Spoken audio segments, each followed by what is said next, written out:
Parfait. Merci beaucoup, Monsieur le Ministre. Et évidemment, merci beaucoup, Mesdames et Messieurs de la presse, pour votre intérêt continu.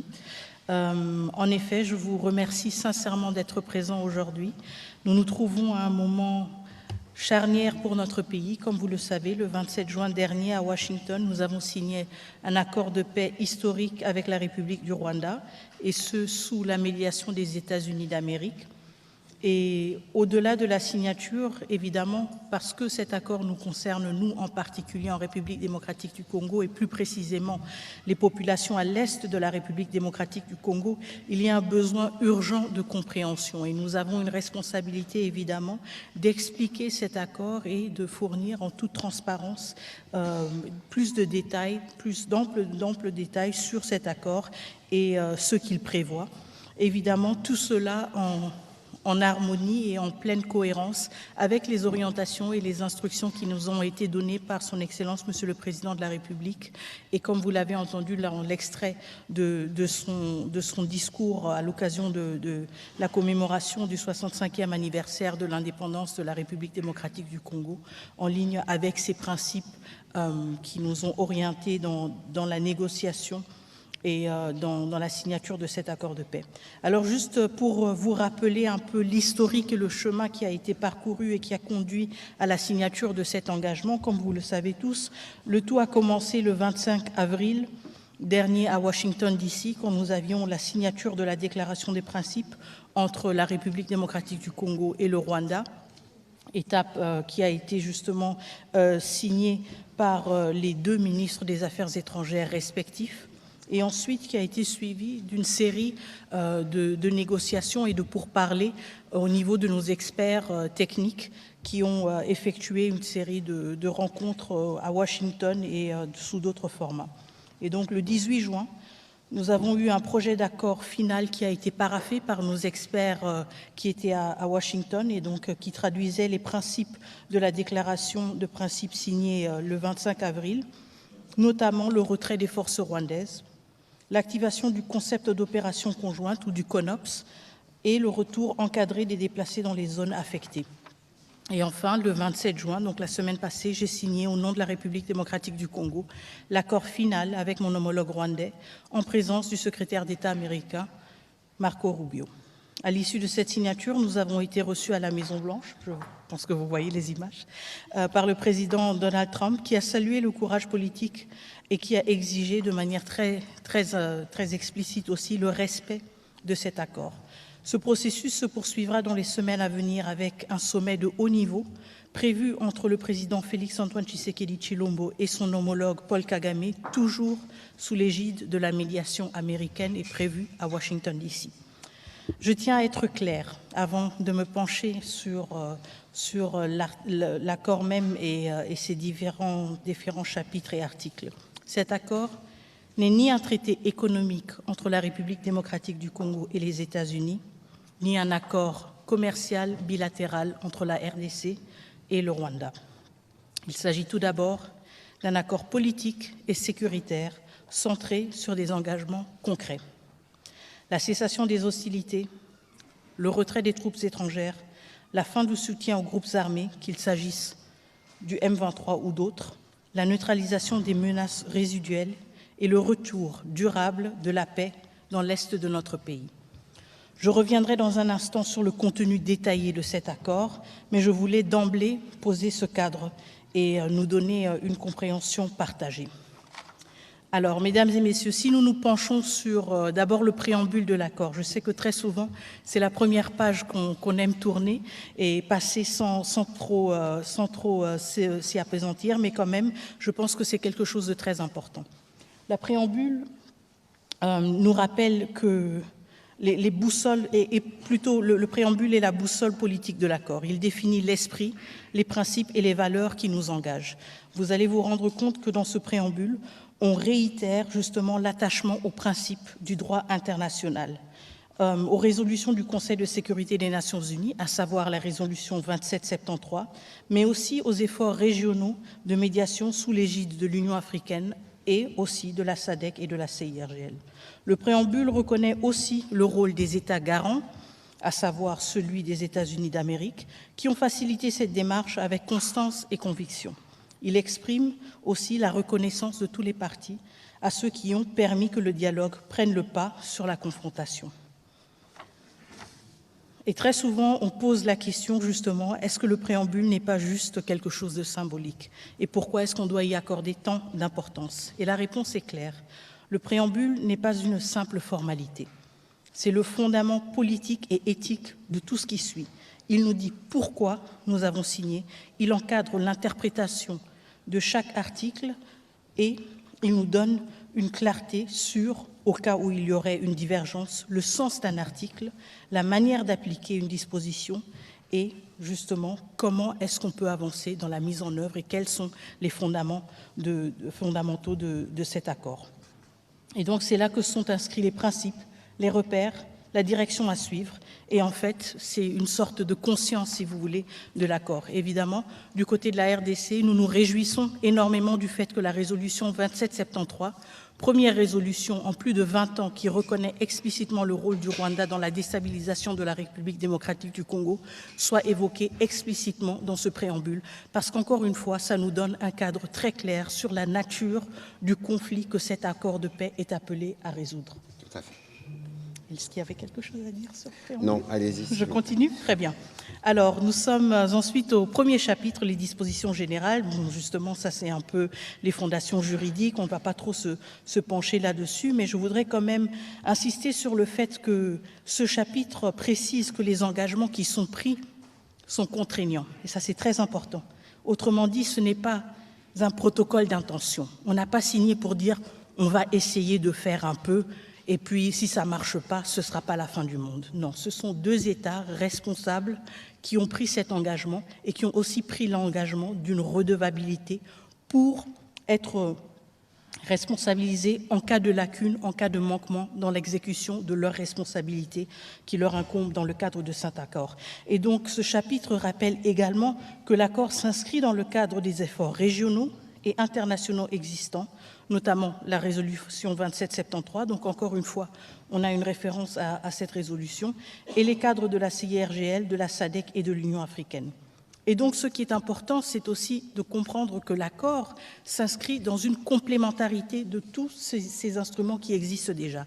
Il n'est pas là pour dire que la CIRGL ne compte plus, il n'est pas là pour dire que tout ce qui a été fait sous l'égide de l'Union africaine, la SADC ou l'AEAC ne compte plus, mais il vient se greffer à ces efforts et s'inscrit dans une logique de complémentarité et contribue justement à renforcer, à structurer et à contribuer aussi aux efforts communs qui ont déjà été amorcés dans le cadre d'un souci d'une stabilisation durable de la région des Grands Lacs. Ce qui est important aussi dans ce chapitre, c'est qu'il précise que la mise en œuvre de l'accord devra respecter la souveraineté pleine et entière de chaque État. Et je pense que ça, c'est une question à laquelle nous tenons énormément en République démocratique du Congo. Je sais qu'il y a eu beaucoup de préoccupations sur cet accord. Il y a eu beaucoup d'interprétations aussi erronées ou un peu simplifiées de l'accord. Et je pense qu'il est très important justement de voir que dès le début, l'accord ne met pas du tout en question la primeur de la question justement de l'intégrité territoriale et il introduit aussi un autre principe fondamental, la progressivité dans l'application et la réciprocité des efforts. Et ça, c'est aussi quelque chose de très important. On entend souvent dire que c'est seulement la RDC qui doit fournir des efforts ou c'est seulement la RDC qui a de telle et telle responsabilité, mais on se rend compte en fait qu'il y a une concomitance des efforts, mais il y a aussi un effort ou un devoir de réciprocité entre toutes les parties prenantes et signataires de cet accord. Et donc, je pense que de là découle aussi une question ou la réponse à la question qu'on a souvent, est-ce que cet accord a une vraie force obligatoire? Est-ce qu'il est vraiment contraignant? Comme je l'ai dit, il est justement contraignant et c'est dit explicitement dans ce chapitre, mais aussi il faut reconnaître qu'au-delà de l'aspect de la contrainte juridique, il ne faut pas non plus sous-estimer la pression politique, la pression médiatique et diplomatique que cet accord nous donne, et donc la possibilité aussi de nous assurer de sa mise en œuvre à travers d'autres leviers, y compris les leviers diplomatiques et aussi médiatiques, raison pour laquelle il est pour nous de grand intérêt de nous assurer que notre opinion publique se familiarise avec cet accord et se l'approprie justement parce qu'il y a plusieurs leviers pour nous assurer qu'il est mis en œuvre. Avant d'aller au deuxième chapitre, je tiens à rappeler que sur ces premiers chapitres qui parlent de l'intégrité territoriale et de l'interdiction des hostilités, les principes sont énoncés de manière claire et les parties conviennent. Ça veut dire que nous, République démocratique du Congo et le Rwanda, on a dit dans cet accord qu'il est hors des questions de violer l'intégrité des territoires des uns comme des autres, c'est ce que disent le point 1 et les points 2, et on convient que dorénavant, les parties conviennent que les différends seront réglés par des processus établis par des présents accords. En d'autres termes, on s'organise pour que plus jamais, s'il y a des problèmes, qu'on se tire dessus, mais que nous allons. Voilà plus ou moins ces premiers chapitres qui vient sceller ce qui a toujours été pour nous une ligne rouge à ne pas franchir, l'intégrité territoriale de la RDC, pas un seul centimètre. Vous pouvez progresser pour le deuxième chapitre. Et donc justement, cela clarifie que dès le début, ces principes sont reconnus et montrent aussi à quel point nous nous sommes investis pour le fait qu'ils soient inclus de manière systématique à travers l'accord. Quand nous nous penchons sur le deuxième chapitre, la cessation des hostilités et le retrait des troupes étrangères, évidemment, nous abordons ici le cœur même de l'accord. À la fin des combats, le retrait ordonné, vérifié et complet des troupes rwandaises du territoire congolais, mais aussi la fin du prétexte de l'activisme continu des FDLR à travers la mise en œuvre du CONOPS. Donc ici, je voudrais justement d'abord me pencher sur la question de la cessation immédiate des hostilités. L'accord engage les deux parties à cesser immédiatement et sans condition toute forme d'hostilité armée, qu'elle soit directe ou indirecte. Et cela concerne plus précisément les affrontements entre forces régulières, mais aussi l'usage de groupes armés supplétifs, et donc là, nous parlons notamment du M23, les frappes, les incursions ou les menaces transfrontalières, ainsi que tout soutien logistique, financier ou politique à des entités armées opérant en territoire congolais. Les parties s'engagent également à s'abstenir de toute déclaration publique susceptible de raviver les tensions et à privilégier la communication via les canaux prévus par l'accord.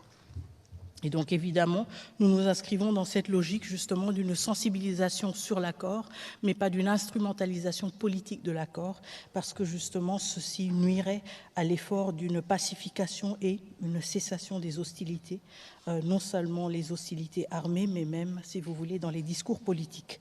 Ensuite, l'accord prévoit aussi que le Rwanda retire l'ensemble de ses forces armées dans le contexte de la mise en œuvre du CONOPS.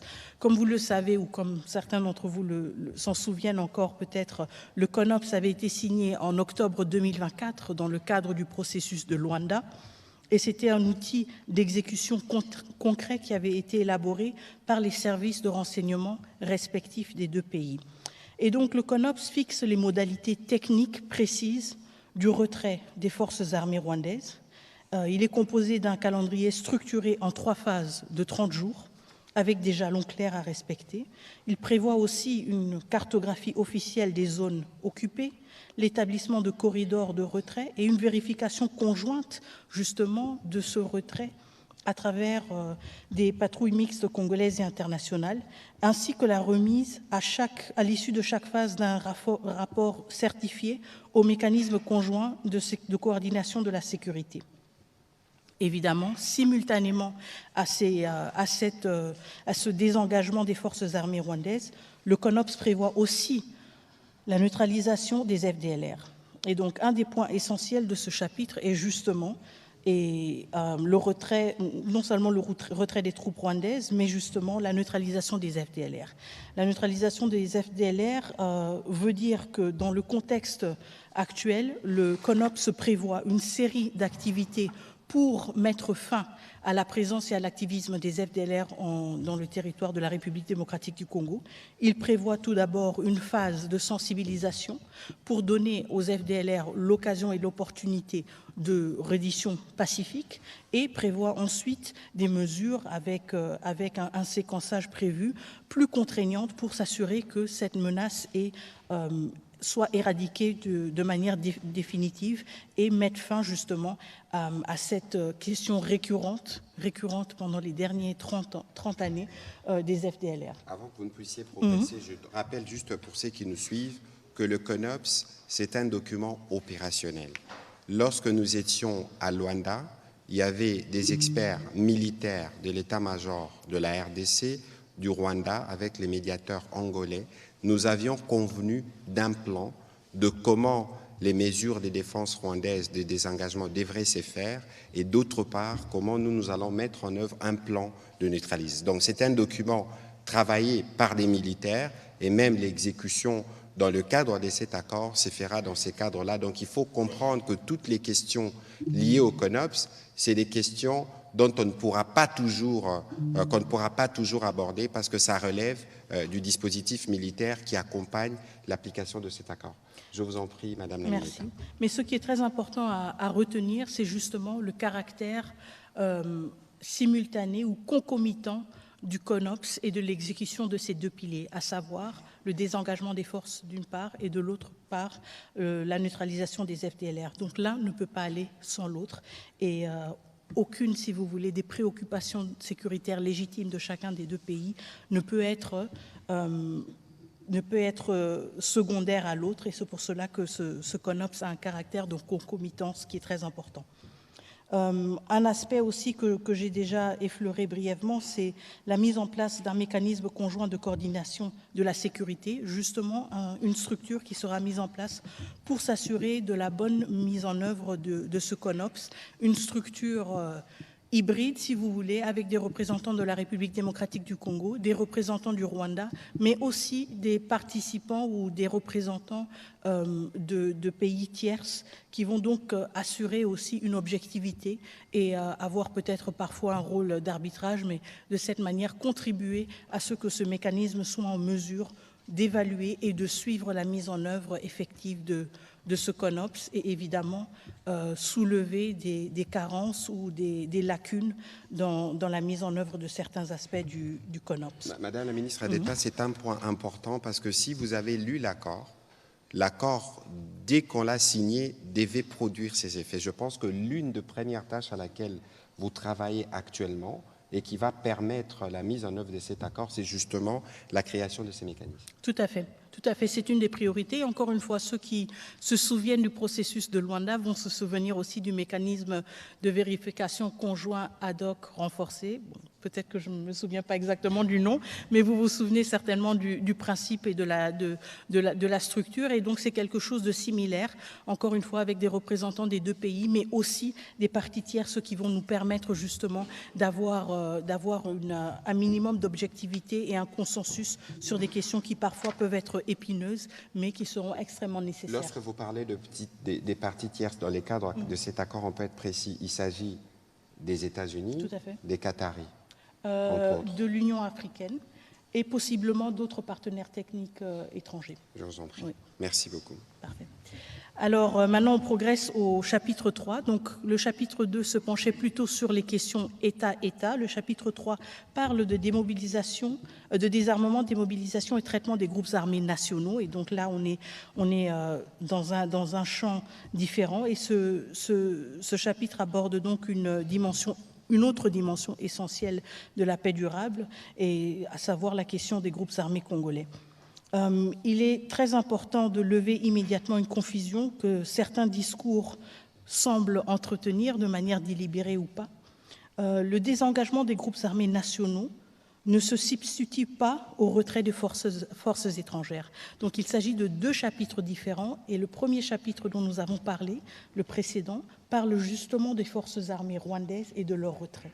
Celui-ci parle des groupes armés. Les deux questions sont traitées dans l'accord. Il n'y a pas un groupe, si vous voulez, qui est exclu. Les deux questions sont traitées à juste titre, mais évidemment avec la spécificité nécessaire que chacun de ces groupes requiert. Donc, quand il s'agit du désengagement des groupes armés nationaux, il faut surtout donc revenir sur le fait que le désarmement est obligatoire pour tous les groupes armés congolais. L'accord prévoit que les groupes armés congolais qui opèrent sur le territoire national doivent être désarmés, démobilisés et cantonnés sans délai. Comme vous le savez tous, nous avons le PDDRCS qui est en fait le cadre prévu par l'État congolais, justement le cadre institutionnel, le programme prévu par l'État congolais pour donner des perspectives aux ex-combattants des groupes armés. Cela comprend, quand on parle de groupes armés, évidemment les groupes actifs dans les zones anciennement ou actuellement sous contrôle du M23, les groupes dits d'autodéfense et tout mouvement prétendant représenter une revendication communautaire par la voie des armes. Quand on parle du désarmement, on parle aussi d'un désarmement suivi d'une sélection stricte en cas d'une réintégration conditionnelle. Et donc ici, il y a aussi une rupture très importante avec des pratiques qu'on a vues par le passé, à savoir des pratiques d'intégration généralisée, d'effectifs de groupes armés. De brassage et des mixages. Justement. Et nous ne sommes pas dans cette logique. Nous sommes justement dans une logique où les ex-combattants de groupes armés qui auraient peut-être l'intention ou le souhait d'être intégrés dans les forces armées ou les forces de sécurité doivent répondre à des critères stricts. On doit s'assurer justement, tout d'abord, de leur nationalité congolaise, évidemment aussi de leur non-implication dans des crimes graves et d'autres critères, évidemment, qui vont être appliqués. Mais je pense que l'aspect clé ici, c'est le fait justement qu'on ait un catalogue, si vous voulez, de critères qui nous assure que toute intégration répond à des leçons que nous avons appris et tirées du passé et qui nous protègent, nous, mais aussi qui protègent nos institutions d'être affaiblies de l'intérieur en intégrant sans discrimination et de manière ouverte et sans filtre des individus issus de groupes armés qui pourraient justement, suite à leur rôle dans les groupes armés différents, avoir été complices ou eux-mêmes auteurs de violations graves. Ça veut dire que c'est un processus de vetting. Tout à fait. Ce ne sera pas un brassage, un mixage des groupes, non, mais ça se fera de manière individuelle. Tout à fait. On regardera les dossiers de chacun. Si vous êtes coupable de crime, si vous n'êtes pas physiquement apte, ou s'il y a des soupçons ou d'autres éléments, vous ne pourrez ni intégrer l'armée, ni intégrer la police. En effet. Et donc cela s'inscrit évidemment, ou s'inspire plutôt des meilleures pratiques internationales qu'on a vues dans d'autres situations post-conflit et dans les efforts justement de s'assurer que même après un conflit, les forces armées, les forces de sécurité sont justement en mesure et à la hauteur de remplir leurs fonctions et ne sont pas affaiblies de l'intérieur. Et donc ce qui est très important aussi, c'est que ceci veut dire qu'il n'y a pas d'amnistie automatique. Ça ne veut pas dire que dans le cadre d'un accord de paix, tout est oublié et tout est passé. Et je pense que ça, c'est quelque chose de très important aussi, l'aspect de la redevabilité, même s'il n'est pas, et je suis sûre qu'il y aura des questions à ce sujet, même s'il n'est pas ancré de manière individuelle, il est très important, quand on lit l'accord, de voir qu'il y a justement de manière transversale cette considération-là, et cette considération qu'on ne peut pas rebâtir une société et ses institutions sans pour autant avoir un aspect de redevabilité, de responsabilité et tirer les leçons du passé, que ce soit le passé lointain, parce que nous l'avons vu avec le brassage et le mixage, ou le passé très récent, parce que nous l'avons vu avec le comportement de certains individus.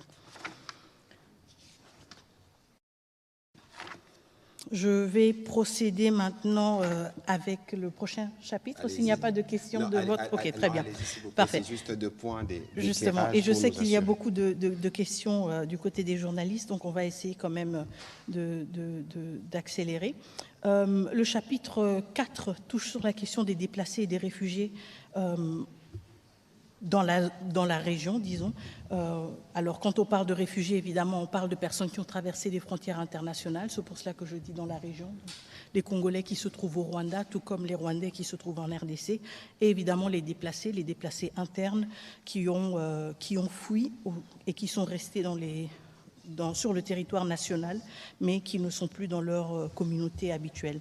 Et donc, ce qui est très important ici, c'est que ce chapitre qui concerne justement la prise en charge humaine et sécuritaire des personnes déplacées est ancré aussi sur un autre processus important, à savoir le processus tripartite.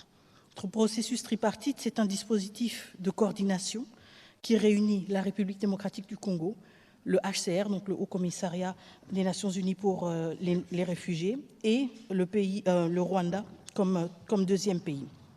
Et donc, la tripartite assure, en fait, à travers ces trois acteurs, une planification concertée, un accompagnement complet et un suivi régulier de la question des réfugiés, de leur retour, de leur bien-être, etc., et ce, selon les normes internationales. Et donc, là, on est dans un cadre très précis qui veut dire aussi que tous les membres de cette tripartite ont une redevabilité par rapport à leur comportement vis-à-vis des réfugiés respectifs. Juste pour rappel, en termes de la situation aussi des réfugiés, les derniers chiffres en notre possession parlent de à peu près 132 000 réfugiés rwandais qui sont toujours en République démocratique du Congo et 135 000 Congolais qui seraient au Rwanda comme réfugiés selon le HCR. Et donc c'est un enjeu majeur. On parle de plus de 250 000 personnes, un quart de million de personnes qui sont toujours à l'étranger, qui n'ont pas encore eu l'occasion de revenir chez eux et pour lesquels on doit créer des conditions propices pour le retour. Et donc, ce sera donc une priorité de cet accord aussi, de s'assurer que tout retour se fasse dans le cadre de cette tripartite. Et je sais qu'il y a eu beaucoup de débats et de spéculations, de préoccupations et d'angoisse aussi sur la question de mouvements de population. Beaucoup de rapports aussi qui nous sont survenus de mouvements irréguliers de population. Et je suis sûre aussi qu'une des questions qui revient souvent, c'est comment justement s'assurer que ce processus tripartite ne soit pas instrumentalisé ou utilisé pour implanter des populations étrangères en RDC, et sous couvert d'un retour volontaire. Et je pense que c'est justement là où le cadre formel de la tripartite nous aide, parce que justement, il nous permet à procéder à des retours seulement de personnes qui sont formellement enregistrées comme réfugiés auprès du HCR. Donc on ne prend pas juste qui se dit congolais ou qui se dit rwandais pour dire, bon, rentrez, on vous aide à rentrer chez vous. Non, ce sont des personnes qui sont enregistrées comme réfugiés auprès du HCR. Donc nous avons des bases de données qui remontent à plusieurs années, si pas décennies. Ce sont des personnes qui sont volontaires et donc qui veulent retourner chez eux. Et évidemment, ce sont des personnes dont la citoyenneté est reconnue. Tout à fait. Et c'est ça, ce sont justement ces piliers-là qui nous permettent de nous assurer que tout retour de population, tout mouvement de population est encadré en bonne et due forme, et du côté de la République démocratique du Congo, encadré par les autorités territoriales et nationales qui sont en charge de... Je me souviens, Madame Lamineta, que dans vos mots qui ont suivi justement la signature de l'accord à Washington, vous avez évoqué des femmes avec qui vous étiez en discussion, la question humanitaire. Quelle est la place de la question humanitaire dans cet accord, bien au-delà de la question des déplacés, de la question des réfugiés, mais les conditions de vie elles-mêmes? Oui, la question humanitaire est aussi une des priorités, justement, parce que l'accord revient de manière explicite aussi sur le besoin de rétablir dans les plus brefs délais un accès humanitaire, de faciliter justement la prise en charge des populations et aussi la sécurité du personnel humanitaire. Ce que nous avons vu pendant les derniers mois, en particulier dans les zones zones sous occupation, ou en particulier pendant l'occupation, c'est qu'on avait un accès humanitaire extrêmement restreint. On avait des populations qui n'avaient pas accès ou qui ne pouvaient pas être assistées. Nous avons eu des infrastructures logistiques et tout un accès logistique qui a été complètement saboté. Et donc, l'aspect clé aussi dans ce chapitre, c'est justement de voir comment s'assurer que l'accès humanitaire est rétabli et comment les parties s'engagent à faciliter la libre circulation des civils, y compris des humanitaires, pour justement assurer aussi un plus grand respect du droit international humanitaire, y compris dans le cadre de la mise en œuvre de l'accord. Et ça, c'est un aspect très important parce que ça veut dire que les deux parties sont conscientes du fait que jusqu'à présent, dans les zones occupées en particulier, l'accès humanitaire n'a pas été facile, n'a pas été assuré, et numéro 2, le droit humanitaire international n'a pas nécessairement été respecté.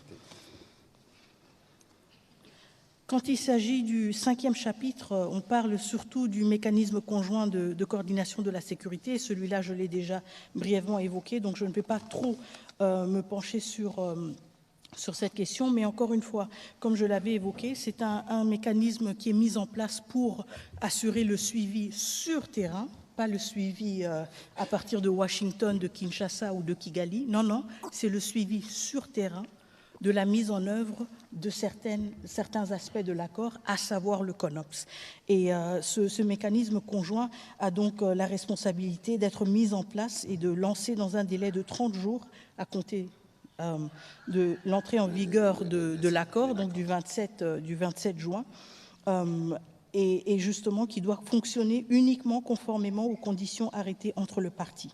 Et ce mécanisme conjoint crée justement des procédures très claires sur comment le mécanisme va élaborer aussi ses rapports pour s'assurer aussi de la transparence et de l'ampleur et la portée des opérations. Les opérations dont j'ai parlé, à savoir les opérations de désengagement de force, tout comme les opérations de neutralisation des FDLR.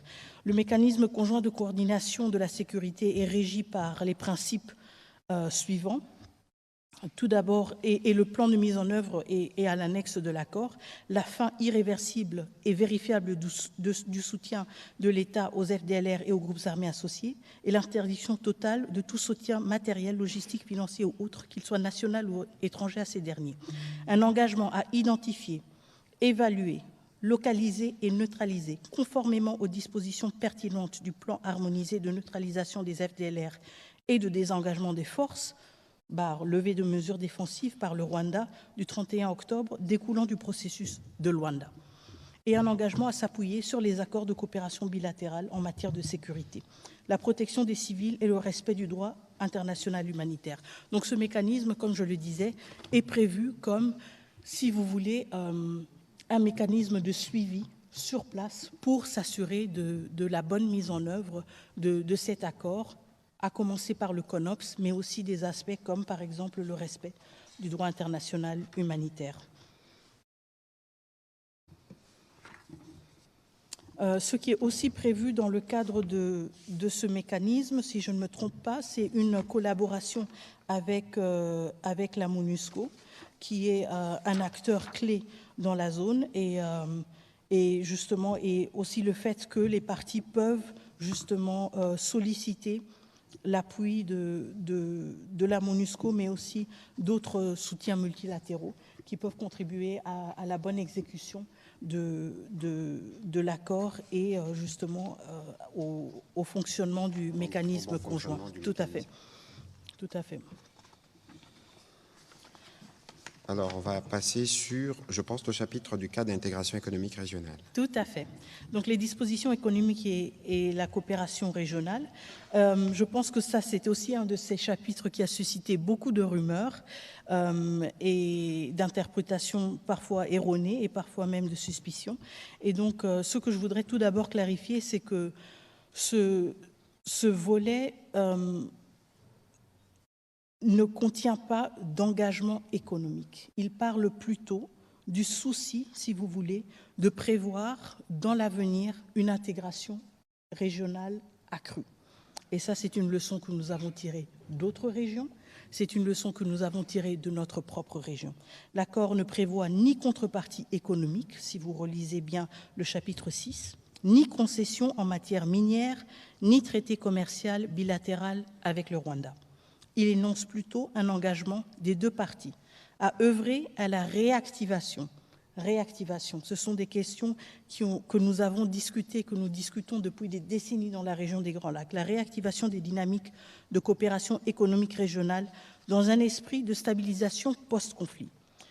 Et cela comprend, à moyen terme, la réhabilitation des axes logistiques régionaux, la relance de corridors douaniers, des échanges techniques sur les zones économiques transfrontalières, mais aussi, il faut reconnaître que ces dispositions sont volontaires, elles sont progressives, elles sont non contraignantes et elles ne sont pas liées au calendrier sécuritaire. Donc, en d'autres termes, sur ce point économique, par exemple, il n'est pas question d'avoir le Rwanda mettre la main sur les ressources de la RDC. Pas du tout, et ce n'est pas prévu dans cet accord, aucunement.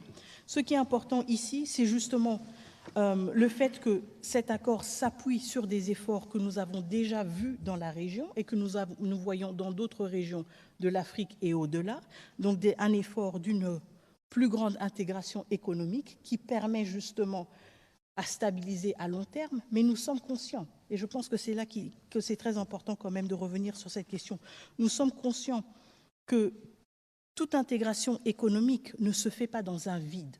Il ne se fait pas dans un vide historique ou dans un vide social. Et donc, nous ne sommes pas naïfs. Même quand nous parlons d'intégration régionale, même quand nous parlons d'une ouverture économique, nous savons d'où nous venons. Nous venons de 30 ans d'agression, de millions de morts, de populations déplacées, pillées, violées et de minerais extraits illégalement pour alimenter des réseaux d'enrichissement illicite. Donc, la coopération économique, évidemment, peut être un vecteur de stabilité, mais elle ne peut pas être précipitée. Et c'est pour cela, justement, que c'est quelque chose qui doit se faire de manière séquentielle et de manière graduelle. On aura toujours les voisins que nous avons, et si on veut bâtir une paix durable, on devra travailler avec ses voisins, mais en même temps, nous sommes aussi conscients de notre histoire et du poids de cette histoire, et nous devons l'assumer avec responsabilité. Évidemment, le président de la République, justement, s'exprimant sur les sujets, parlait de la nécessité d'avoir une paix durable et une paix que nous voulons définitive. Vous parliez... Mbote bandeko, na yoki kolela na bino par rapport ya bandeko nyonso bazana posa basala ba achat na bango na Turquie, na yeli bino lelo solution avec bilele.com. Bilele.com ezali boutique na Istanbul, ezako aider partout bozali, partout dans le monde. Onyo sozana posa ko somba costume, robe à mariage, bilamba, basapatu, basak à partir ya Istanbul. À contacter bilele.com na numéro oyoyo topé na adresse mail na e topé na ba page na e nyonso na cheli bino bandeko akola kisabino ba modalité nini ya transfert partout aux alina monde et wana esilité o nyonso recontacter bilele.com avec comme code promo Tosha TV azalina 10% ya réduction bandeko bo umelate pa question les cas qui mingi to kosomba biloko na Istanbul ndenge nini et debiso en tout cas yango boyebi ke na lukila rabino toujours ba aide na elibino bilele.com contacter na numéro yo pour na ba achat na yo nyonso et pas na ezali rapidité donc partout aux alina monde na délai moko ya mukuse aux alina ba koli na yo nyonso na rapidité nyonso avec bilele.com kolata na facilité.